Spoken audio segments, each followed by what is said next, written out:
Hey guys, welcome back to the world Tanuj learning world. আজ আমরা আলোচনা করব জিকে, যেটা আরবি এনটিপিসির জন্য খুব জরুরি।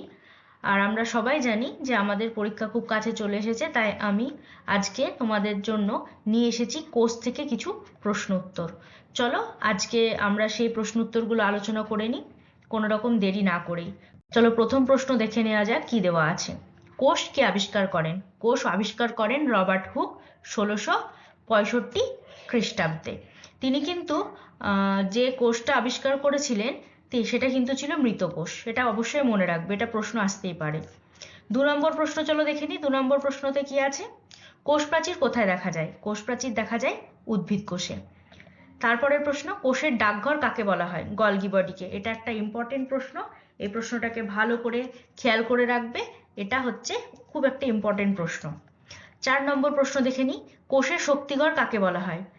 মাইটোকন্ড্রিয়াকে কোষের শক্তিঘর বলা হয়, যেটাকে বলা হয় এনার্জি বা পাওয়ার হাউসও বলা হয়ে থাকে কিন্তু এটাকে। 5 নম্বর, সর্বক্ষুদ্র মনুষ্য কোষ কোনটি? লোহিত কণিকা।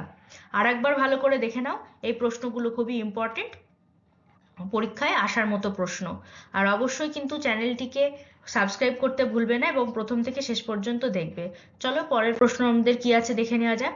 লাইসোজোম কে আবিষ্কার করেন? লাইসোজোম আবিষ্কার করেন ডে ডুভে। লাইসোজোম আবিষ্কার করেন ডে ডুভে। এটাকে কিন্তু আত্মঘাতী থলিও বলা হয়ে থাকে, আমরা ছোটতেও পড়েছি 9-10-এ, তাও একবার আমরা দেখে নিলাম লাইসোজোমকে আত্মঘাতী থলি বলা হয়। পরের প্রশ্ন, ক্ষুদ্রতম জীবন্ত প্রাণী যার কোষ প্রাচীর আছে? জীবন্ত প্রাণী যার কোষ প্রাচীর আছে এমন একটি প্রশ্ন, উত্তর কি হবে? ব্যাকটেরিয়া। তারপরের প্রশ্ন, কোষ তত্ত্বকে আবিষ্কার করেন এম স্লেইডেন এবং টি সোয়ান। এম স্লেইডেন ও টি সোয়ান।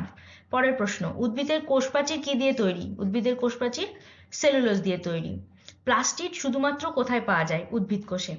এই হচ্ছে আমরা আমাদের আলোচনা করলাম আমাদের প্রশ্ন উত্তর 10টা। তোমরা চেষ্টা করবে